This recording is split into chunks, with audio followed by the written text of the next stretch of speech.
Ko tu darītu, ja uzzinātu, ka pienākusi tavas dzīves pēdējā nedēļa? Par grēcīgiem un bezdīvīgiem cilvēkiem man pat bail iedomāties, ko viņi izlemtu darīt un iesākt ar savām pēdējām stundām. Bet kā ar tiem, kuri bīstas Dievu?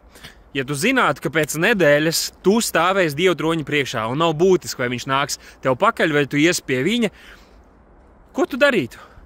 Lai nonācis tur, tu būtu pārliecināts, cik vien tev tas ir iespējams, ka tu esi pilnībā uzticējies viņam, ka arī tu dzirdēsi vārdus labi, tu godīgais un uzticamais kalps.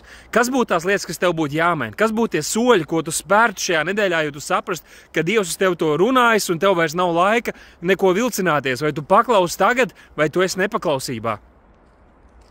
Un ja ir kādas konkrētas lietas, kuras tu būtu gatavs mainīt, vai kuras tev būtu jāmaina, tad ļauj man tev paprasīt, kāpēc tu to nedari?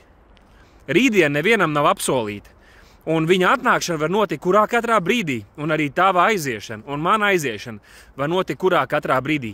Tāpēc mums ir jādzīvo tā, lai mēs būtu gatavi sastapties ar viņu un būtu gatavi dot norēķinu. Tāpēc neatliec uz rītdienu to, ko tu vari izdarīt šodien, un nesaki, ka paklausīs rīt, jo tā ir nepaklausība.